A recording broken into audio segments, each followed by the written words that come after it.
कर्म करो तो कर्म करते हुए केवल कर्म का ही चिंतन करो। क्या करो? कर्म का ही चिंतन करो। उस समय फल की चिंता छोड़ दो, क्योंकि यदि फल पर ध्यान चला गया तो कर्म से हट जाओगे, और यदि कर्म से हट गए तो फल भी मिलने वाला नहीं है। एक कारण और है, जब हम फल की पहले ही योजना बना लेते हैं, जब हम फल की पहले ही योजना बना लेते हैं तो बाद में या तो हमें अति हर्ष होता है या अति शोक होता है। या तो अति हर्ष होगा या अति शोक होगा। कारण भगवान श्री कृष्ण लोग कहते हैं, जब हम पूर्व से निर्धारण करके रखते हैं जिन आशाओं को, जिन इच्छाओं को, वही अंत हमें दुख देने वाली होती है, वही अंत में हमें दुख देने वाली होती है। आपको पता है आपके दुख का, आपके क्रोध का प्रमुख क्या कारण है? आपसे पूछ रहा हूं, हमारे दुख का कारण पता है क्या? हमारे क्रोध का कारण पता है क्या? पूर्व निर्मित की गई इच्छा ही हमारे क्रोध का कारण है। हमारी अपेक्षा ही हमारे दुख का कारण है। क्योंकि जब हम पहले कुछ विचार कर लेते हैं और उसके अनुरूप जब हमें नहीं मिलता तो वही हमारे दुख का, वही हमारे क्रोध का कारण बन जाता है। जैसे आप यहाँ से गए और घर जाकर आपने विचार किया कि मम्मी ने आज जाकर गर्मा गर्म भोजन बनाया होगा। लेट तो नहीं हो रहे आप लोग? अच्छा, हो जाओ तो बता देना। आपने विचार किया कि घर घर पहुंचे और घर पहुंचकर मम्मी ने गरम गरम खाना बनाया होगा, और आप यहां से निकले, पूरे रास्ते मन के अंदर विचार खाने का ही चलता चला गया, और घर जाकर पता लगा मम्मी ही गायब मिली।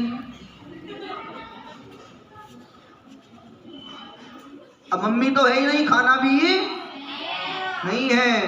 अब जो मन में पूर्व धारणा की थी, जो मन के अंदर पूर्व विचार किया था, उसके अनुरूप जब नहीं मिला तो वही हमारे क्रोध का कारण बन गया। और जब क्रोध होगा तो क्रोध ही दुख का कारण बन जाएगा, क्रोध ही दुख का कारण बन जाएगा, क्योंकि क्रोध से ही दुख की उत्पत्ति है। इसलिए भगवान श्री कृष्ण कहते हैं जब हम कर्म करें तो कर्म पर पूरा फोकस रखें।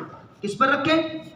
कर्म पर। यदि कर्म पर पूरा फोकस होगा तो हमारा प्रयास जल्दी से असफल नहीं होगा।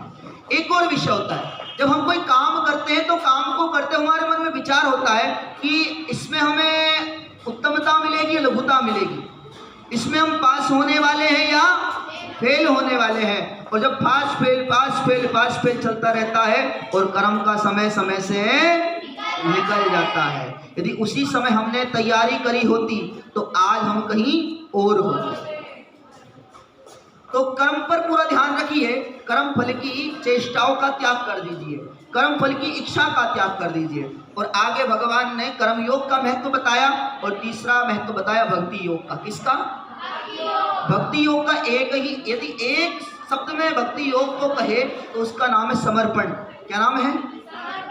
जब आप किसी को समर्पण कर दे और समर्पित किए हुए व्यक्ति के पीछे चलना प्रारंभ कर दे तो आपको सामान्यतः आपकी मंजिल मिल जाती है।